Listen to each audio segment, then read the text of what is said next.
Sejam muito bem-vindos a mais uma aula aqui no canal Biolo Dúvidas. E antes de começar essa aula, eu tossi umas 25 vezes, velho. E pra considerar, já vai deixando o teu like, porque hoje eu vou falar sobre neurofisiologia.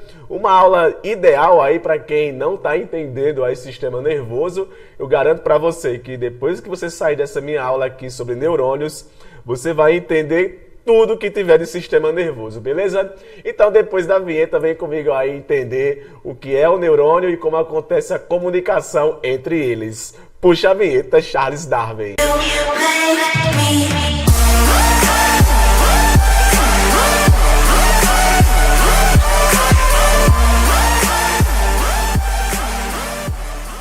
Como você pode observar aí, nós temos o órgão padrão do sistema nervoso, que é o cérebro, que faz parte do sistema nervoso central. E quando você quer entender a neurofisiologia e a anatomia do sistema nervoso, você acaba estudando esse órgão de uma forma mais aprofundada. Mas essa aula aqui vai ser justamente para te capacitar a entender o sistema nervoso, uma vez que os neurônios são células que fazem parte desse sistema. Lembrando que não só existem os neurônios, também existem outras células que fazem parte desse sistema. E o sistema nervoso como um todo tem funções belíssimas, como a função adaptativa, funções sensitivas, funções motoras e funções integradoras. Para cada uma dessas funções tem características específicas. Como meu foco aqui, de fato, não é esclarecer essas funções, e sim falar sobre o neurônio. Não, mas mesmo assim eu tenho que dizer para vocês, né? O cara tá aqui, tá na chuva para se molhar, né? Função adaptativa, como o próprio nome diz, são as funções que nos adaptam a viver aqui nesse planeta, né? No caso, temperatura, quando você sente o cheiro de uma comida, o seu corpo já começa a processar tudo de forma orgânica, começa a salivar, a produzir suco gástrico. Isso tudo acontece porque essa função adaptativa faz com que o seu corpo se comunique com o meio ambiente, com o meio aqui fora. Função sensitiva, né? Você sente as coisas quando pega, você observa. Então também isso daí está ligado ao sistema nervoso. Função motora, olha só a mágica. Braço, levante. Braço, desça. Tá ligado? E por aí vai. É isso mesmo, mano. Subiu, desceu, quem comanda é o sistema nervoso. O nosso próprio coração, ele se movimenta através da participação do sistema nervoso. E se de repente acontecer uma coisa com o nosso sistema nervoso, nosso coração para. Mesmo o coração tendo uma atividade elétrica própria, vai chegar um momento que ele vai parar, porque quem comanda todo o funcionamento do meu corpo é o sistema nervoso. Por isso que eu tenho aí a função integradora. São as funções que integram a função de um sistema com outro sistema. Gente, francamente falando para vocês, na minha opinião, os 3 sistemas mais tops do corpo humano: sistema nervoso, sistema endócrino e sistema circulatório. É meu top 10. Se eu for ter 3 filhos, o primeiro vai ser sistema nervoso, o outro vai ser sistema endócrino e o terceiro vai ser sistema circulatório. E a mulher que casar comigo vai ter que aceitar, tá ligado? E esse sistema é formado por várias células, como eu falei, mas a célula que eu vou comentar para você aqui hoje é a célula padrão desse sistema, que são os neurônios. Está aí uma imagem de um neurônio, uma imagem feita de microscopia. Não coloquei aqui a referência porque essa imagem aí é muito meio que antiga, mas está aí um neurônio diferente daqueles neurônios que você vê em livro, né? Ele é meio estranho, parece um bicho, né? E cara, é uma célula gigantesca e na condição de célula também tem metabolismo. Para você ter uma ideia, velho, quando a gente está estudando bioquímica, que vai lá estudar consumo de molécula de glicose, mano, o cérebro consome muita glicose porque aqui tem que produzir muita energia para fazer com que os neurônios funcionem. Então, cara, são células extremamente importantes, consomem muita glicose, precisam estar constantemente fazendo respiração celular, porque afinal é o neurônio que é o responsável, melhor, por elaborar a transmissão dos impulsos. Então, quando toca aqui no meu dedo, eu estou sentindo, é porque a mensagem já foi, já voltou, já processou, eu já sinto a sensação de toque, de dor ou de qualquer outra coisa do tipo. Então, essa célula aí, ela é formidável e é sobre ela que a gente vai estar dando aqui uma aprofundada bem interessante, beleza? Então, tá aqui o neurônio. O neurônio de uma forma bem didática, ele é bem dividido. É uma célula grande, mas ele é bem dividido. Tem os dendritos, que é essa primeirazinha parte aqui ramificada. Eu vou estar colocando daqui a pouco a função, tá? Vamos, namore com o neurônio. Eu tenho aqui o soma, que eu também chamo de corpo celular. Vai variar muito do livro que tu está estudando. Tem livro que chama soma, tem livro que chama de corpo celular. E eu tenho o axônio, que é essa terminação aqui nervosa gigantesca, essa cauda aqui gigantesca, que também tem uma função específica.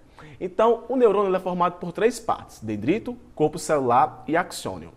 Ali tem uma bainha de mielina. Não é todo neurônio que tem essa bainha de mielina, mas essa bainha ela acelera a transmissão de impulsos nervosos, e tem até um filme chamado O Óleo de Lorenzo que trata justamente aí acerca da recuperação dessa bainha de mielina para uma doença que agora não lembro o nome. E os neurônios se comunicam entre si para justamente exercer a sua função. A função do neurônio é a função de transmitir os impulsos nervosos. Transmitir no sentido eferente e aferente, levando e trazendo. E gostaria muito que você anotasse, é bom que você note. Patrick, por que você dá aula com slide? Por que você dá aula no quadro? Porque olha essa imagem desse neurônio aí. Cara, se eu fosse desenhar um bicho desse daí, era 1000 anos para poder desenhar. Então eu prefiro dar as aulas com slide porque você vê a imagem, a ilustração, melhor do que um desenho no quadro. Mas as anotações que eu coloco aqui são anotações que não é para apenas eu ler para você. É para você pausar e anotar. Uma videoaula, pessoal, ela pode ser vista de 2 formas. Você pode assistir minha aula ou você pode estudar minha aula. Eu sempre digo isso para meus alunos, eu sei que eu estou fugindo um pouco do protocolo do vídeo, mas é porque talvez você não saiba disso. Muitos estudantes assistem a videoaula. Não, ele tem que estudar a videoaula. Então, tu está aqui agora estudando comigo. Se puder, dá um pause, anota, desenha esse neurônio aí.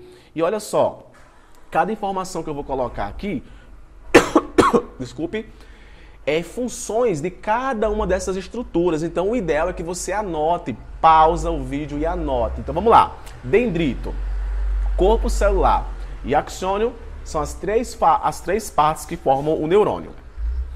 O dendrito é um prolongamento numeroso, são prolongamentos numerosos especializados na função de receber o estímulo.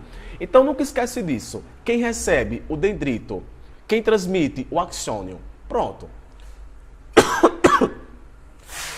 Esse vídeo aqui está sendo gravado quando está acontecendo uma doença, que eu não vou dizer qual é o nome, porque senão o YouTube ele desmonetiza o vídeo, mas eu estou gravando essa videoaula nesse período, então tá todo mundo meio que doente, né, tossindo, então se eu tossir, releva.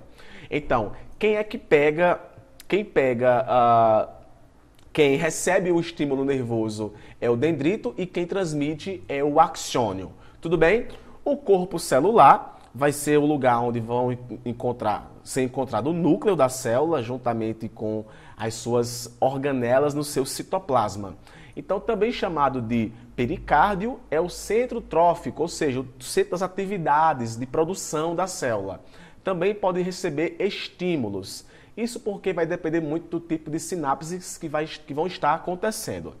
E eu tenho os axônios, que são prolongamentos únicos especializados na condução de impulsos que a célula pegou. A célula pegou o impulso por meio do seu dendrito, passou pelo corpo celular e o axônio acaba transmitindo isso para outro neurônio. Então, são prolongamentos únicos especializados na condução de impulsos que transmitem informações dos neurônios para as outras células. Ou também, posso colocar que transmite para órgãos efetores, órgãos motores, por exemplo. Então, essas são as 3 partes do neurônio. Dá um pause aí, anota isso daí para você poder não esquecer. E se você é aquele estudante mais total flex, lembre disso. Dendrito recebe, corpo celular produz, axônio transmite.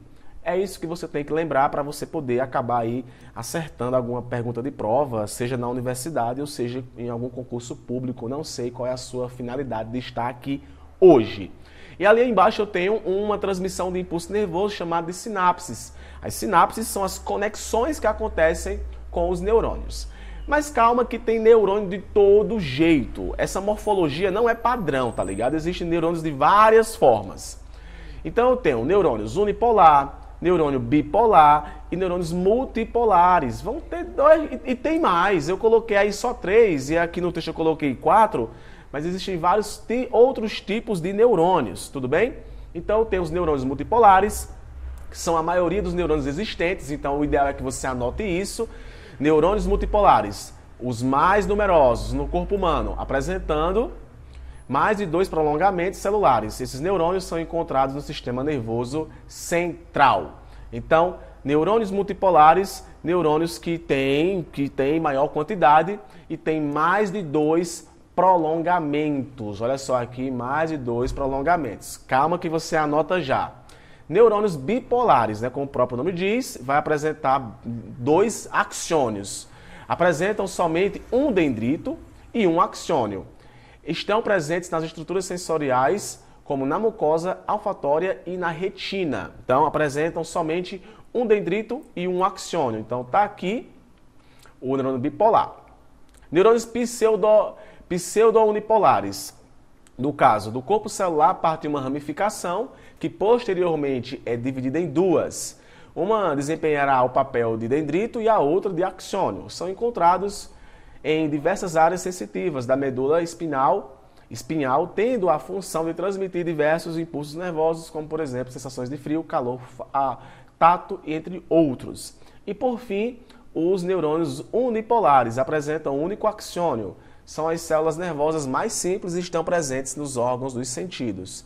Eu resolvi colocar essa explicação aqui para você em forma de texto também para estimular que você anote isso. Quando você não anota, você não aprende. Aqui é uma aula estudada, então dá o pause para você poder anotar isso bem bonitinho e não esquecer. Tu coloca só o comecinho da frase, se puder também, tu desenha o neurônio. Então, neurônio multipolar, várias ramificações, mais de 2. Neurônios bipolares apresentam somente um dendrito e um axônio, estão presentes nas regiões da mucosa olfatória e na retina. Neurônios pseudo-unipolares, que parecem ser unipolar, mas não são. Do corpo celular parte ramificações, são encontrados em diversas áreas sensitivas e são responsáveis aí por impulsos nervosos que envolvem frio, calor, tato e outras coisas. E o unipolar, como o próprio nome diz, apresenta só um único tipo de um único axônio, são as células nervosas mais simples e estão presentes nos órgãos do sentido. Beleza? Outra coisa interessante, que inclusive isso aqui eu já fiz uma prova sobre isso, é acerca dos tipos de neurônios, que podem ser neurônios sensoriais, de associação e efetores ou motores. Então eu coloquei também essa imagem porque de repente você vai fazer uma prova, onde nessa prova o professor pode te dizer que aconteceu um corte em alguma parte para dizer o que foi que aconteceu. Porque o sensitivo ele leva o impulso nervoso para poder ser processado. O motor ele traz o que foi processado para poder o órgão executar aquela função. Então é interessante você notar que dependendo da lesão que aconteça, pode ocorrer ou a não transmissão por meio do neurônio sensitivo ou a não transmissão por meio do neurônio motor. É isso que é interessante. Então, neurônios sensitivos aferentes levam o estímulo dos receptores do sistema nervoso central. Neurônios motores levam estímulos do sistema nervoso central aos órgãos efetores. Então, um leva para o sistema nervoso central, o outro leva do central para o órgão executor. Então, por exemplo, se aconteceu uma lesão nesses neurônios sensitivos, se aconteceu dependendo, porque vai depender muito da questão, mas se aconteceu uma lesão em um neurônio sensitivo, então logo não vai acontecer o processamento no sistema nervoso central. Então provavelmente você não vai sentir a dor, porque justamente não está havendo uma codificação dessa mensagem aonde o neurônio motor ele vai levar para o órgão efetor. Interessante isso, né? Então, neurônios motores levam o estímulo do sistema nervoso central aos órgãos executores. Então, de repente, uma pessoa quando tem uma lesão nesse tipo de neurônio, ele sente, é processado, só que o órgão acaba não se mexendo. Então, isso acontece também, pode ser que também você encontre isso em provas de vestibular. Não, vestibular não. Provas de ensino superior, o professor pode colocar esse exemplo usando essa mesma imagem aí. Já os neurônios associativos ligam os neurônios motores aos sensitivos e aparecem no encéfalo ou na medula espinhal. Então, associativo, como o próprio nome diz, liga os dois neurônios. Então, ali, ó, interneurônios. Sensitivo é o que recebe, vai para o sistema nervoso central, é processado e o que leva é o motor. Muito simples e muito fácil, beleza? E olha só aqui agora a imagem show de bola sobre a comunicação que acontece entre os neurônios, que nós chamamos de sinapses. Algumas pessoas chamam de sinapses. Enfim, mas é sinapses. Essas sinapses acontecem de forma muito rápida e ela é bem interessante porque ela é que gera a comunicação entre um neurônio e outro. E é muito provável que você já tenha visto essa imagem aí em algum lugar. Patrick, eu tenho que desenhar essa imagem? Não, não é essa imagem que eu quero que você desenhe, tá bom? Então, olha só, existem vários tipos de sinapses, vários tipos. Tem a sinapse, deixa eu ver se eu coloquei aqui, não coloquei. Tem a sinapse física e a sinapse química, ou também a sinapse mecânica e a sinapse química.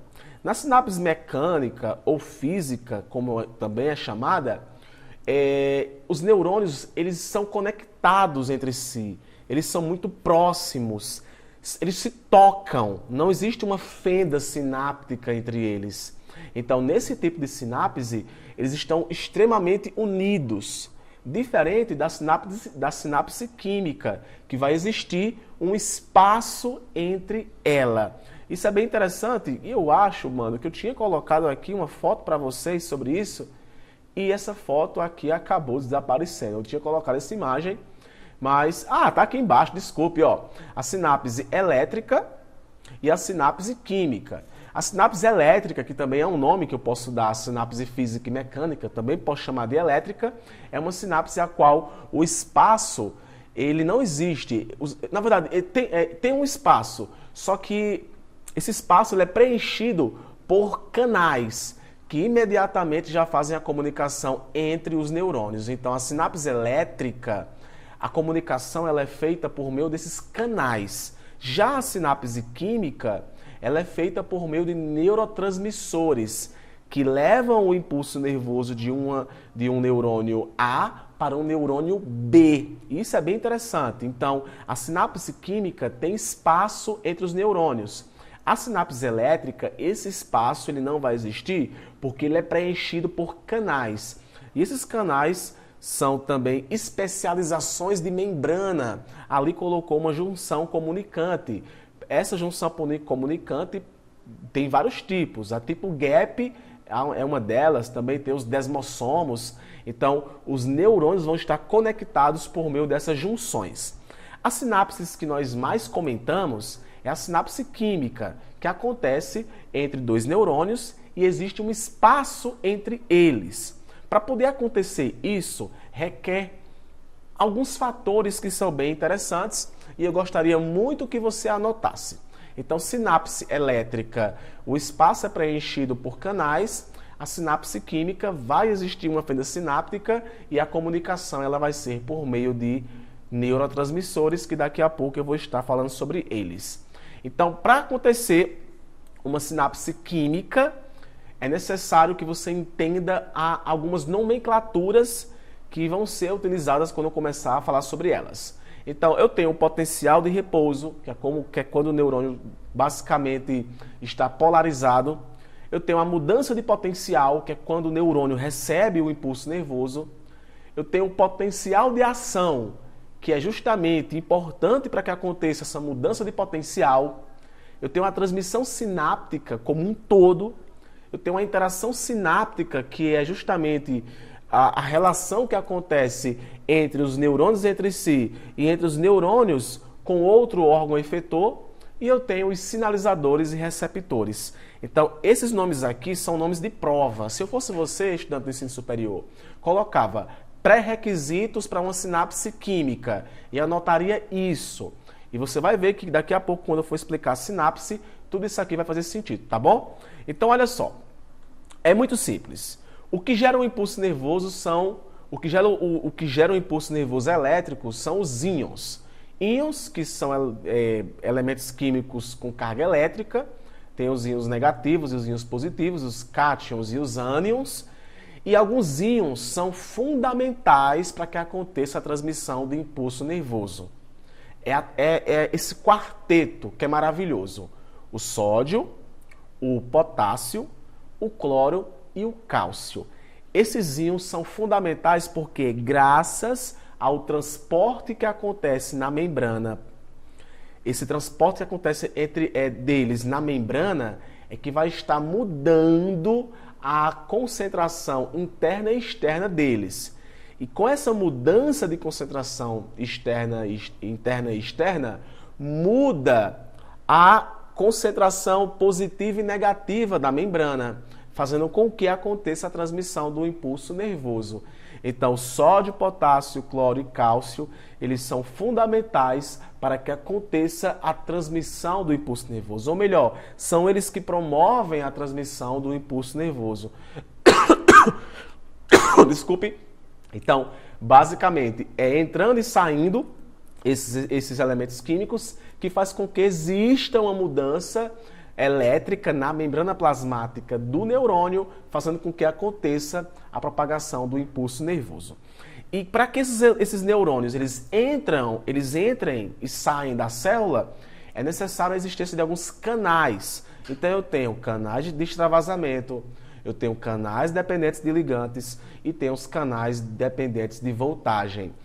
O próximo slide eu vou explicar para vocês como acontece essa sinapse e você vai ver aonde está cada um desses canais para tu poder... Nossa, cara, que bacana! Sódio, potássio, cloro e cálcio são tudo. E eu achava que era só os neurotransmissores que eram importantes. Não. Para poder... O neurotransmissor é o que vai fazer a comunicação entre os neurônios. Mas quem vai mudar a natureza elétrica das partes externas e internas da membrana plasmática são esses elementos químicos, beleza? Então, olha aqui para essa imagem aqui, estou colocando aqui muito simples. Você vai olhar para primeiro, você vai olhar para essa imagem aqui, ó, vou colocar aqui. Primeiro você vai olhar para essa imagem aqui, A. Olha só, em uma situação normal, digamos assim, é quando a concentração positiva está maior do lado externo e menor do lado interno. E a concentração negativa está maior do lado interno e menor do lado externo. Eu quero que você entenda o porquê que fica assim. Então aqui eu tenho a membrana plasmática de um neurônio. E o que é que está acontecendo aqui? Na membrana existem canais de extravasamento. Esses canais estão abertos o tempo todo.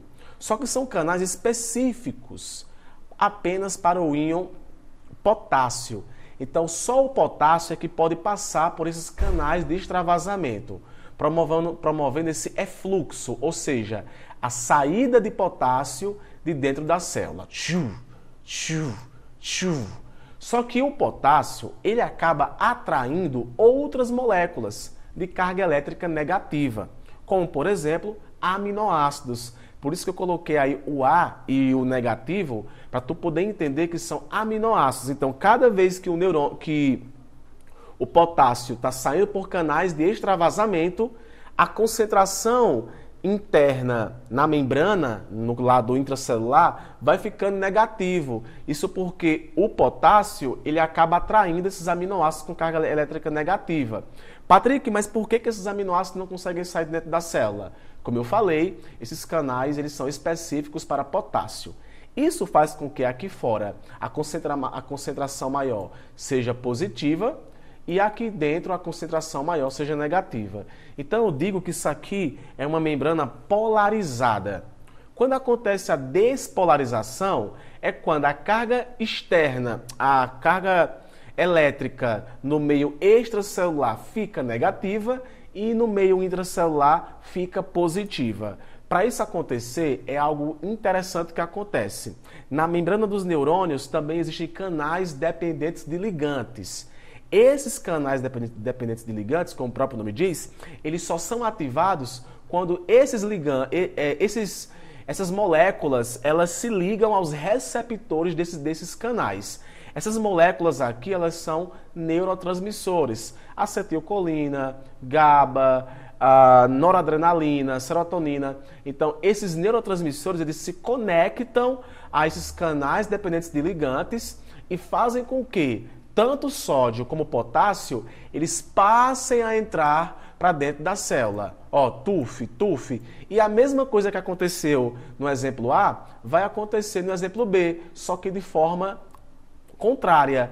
O positivo vai estar entrando por meio desses canais dependentes de ligantes. Então, quando eles estão entrando, moléculas externas de aminoácidos ou de outros componentes que têm carga elétrica negativa acabam sendo atraídas, mas não passam por esses canais. Então, aqui fora vai tender a ficar mais negativo e aqui dentro vai ficar mais positivo. Quando isso acontece, eu digo que a membrana foi despolarizada. Isso acontece, pessoal, constantemente. Polarizada, despolarizada. Quando é que vai acontecer novamente uma polarização, que é o que eu chamo de repolarização? Quando é que vai acontecer essa repolarização? Quando os íons de sódio e potássio começam também a sair para fora da célula. O sódio começa a ser mandado para fora da célula. E qual vai ser o transporte para isso? A bomba de sódio e potássio. Então, a bomba de sódio e potássio ela vai contribuir para manter a repolarização da membrana plasmática. Então, como é que acontece a transmissão do impulso nervoso? Polarização, despolarização, repolarização. Esses nomes são complicados para mim dizer, mas eu vou repetir.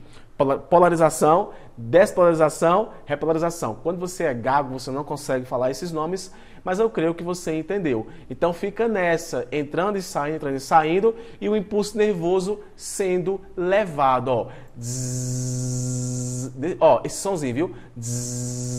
E vai sendo levado por meio da membrana plasmática. Que negócio maravilhoso, tu é doido, homem. Então eu tenho canais de extravasamento, tenho canais dependentes de ligantes e tenho a bomba de sódio e potássio aí contribuindo pra caramba para a repolarização. E aqui, como um neurônio como um todo, né, que isso aqui que eu expliquei agora está acontecendo aqui no neurônio, então aqui eu tenho uma região nas pontinhas dos dendritos, ou também poderia ser aqui no corpo celular, chamado de liminar de disparo. Esse liminar de disparo é onde vai iniciar o potencial de ação. Todos esses liminares de disparo vão gerando, pá, e batendo aqui no início dos axônios, que eu chamo de zona de gatilho. Porque o que é que vai desencadear aqui? Imediatamente, quando o impulso nervoso chega aqui, canais são ativados para que permitam também a entrada e a saída de íons. Esse canal, chamado também de canais dependentes de voltagem, como o próprio nome diz, ele vai depender dessa zona de gatilho, que vai dar o aval para que os canais dependentes de voltagem se abram e comecem a acontecer aí a entrada e a saída de elementos de íons, como o sódio e o potássio. Beleza? Fazendo com que a transmissão aconteça. Então, liminar de disparo, zona de gatilho e canais dependentes de voltagem. Beleza? E por fim, aqui eu tenho um neurônio e onde é que os neurotransmissores se encontram. O impulso nervoso, quando vem aqui, polarização, despolarização, quando chega aqui, essa parte aqui, ela também é muito importante. Essa fenda aqui, essa terminação aqui, ela é muito importante. Porque aqui tem canais que, como eu falei agora há pouco, tem canais dependentes de voltagem. Esses canais, quando ativados, fazem que alguns elementos químicos, alguns íons específicos acabem entrando. No caso aqui, acontece uma troca. O cálcio que está aqui no meio extracelular, ele acaba entrando dentro da membrana da célula, passando para a parte interna da célula, para o citoplasma, e os neurotransmissores saem para fora. Não existe sair para dentro, né? Mas eles conseguem sair da célula, indo se comunicar aos receptores da membrana do neurônio pós-sináptico. Então aqui eu tenho um neurônio pré-sináptico e um neurônio pós-sináptico, ou seja, o impulso nervoso saiu desse neurônio e foi para esse. E graças a essa mudança elétrica que aconteceu na membrana, fez com que o impulso nervoso acontecesse, é claro, e esses neurotransmissores também fossem liberados da célula. E o cálcio acabava entrando. Outra coisa interessante é que nem todos os neurotransmissores eles acabam ficando nos seus receptores. Muitos acabam aí morrendo, digamos assim, mas outros acabam voltando. E quando voltam, o cálcio também pode sair, acontecendo aí o que eu chamo de diferença de concentração. O cálcio acaba saindo dentro do neurônio e o neurotransmissor acaba entrando novamente dentro do neurônio. Então, pessoal, essa é a sinapse química. E basicamente essa aula era o que eu queria explicar para vocês, preparar vocês agora para assistir uma aula sobre o sistema nervoso, você sabendo já como acontece a transmissão do impulso nervoso. Agora, eu vou quebrar aqui o protocolo e eu não falei os tipos de sinapses. Vou colocar aqui numa imagem para ver, só para a gente poder não terminar essa aula sem fazer esse comentário. Tipos de sinapses. Bom, vão ter vários tipos, né? Deixa eu ver aqui. Patrick, que aula massa. Tu quebra realmente o protocolo. Quebra porque às vezes a gente esquece de dizer algumas informações que são bem relevantes. Sinapses neuroneural, que acontece entre neurônios. Sinapses neuromuscular, que acontece entre neurônio e músculo. Sinapse neuroglandular. Só que tem outras sinapses. Tem as sinapses... Tem outras sinapses, mano. Vá do céu, cadê essas sinapses? Tem, que acontece porque as sinapses acontecem geralmente entre o dendrito e o axônio. Só que pode acontecer entre dendrito e corpo celular, pode acontecer de diversas formas. E não está mostrando aqui tipos de sinapses. Deixa eu colocar aqui outro OK para ver o que é que aparece. Tipos de sinapses. Axodêntrica, axoaxônica e axodêntrica entre axônio e dendrito, axossomática entre axônio e corpo celular e axoxônica entre dois axônios. É isso mesmo, basicamente é isso mesmo. Aqui também tem, dizendo, axodêntrica, axossomática, axossônica e dendodêndrica, quando acontece entre dendritros. Então, gente... era isso que eu queria conversar com vocês hoje, beleza? Eu espero muito que vocês tenham gostado desta aula, espero muito mesmo, beleza? E a gente se vê no próximo vídeo. Valeu, foi boa!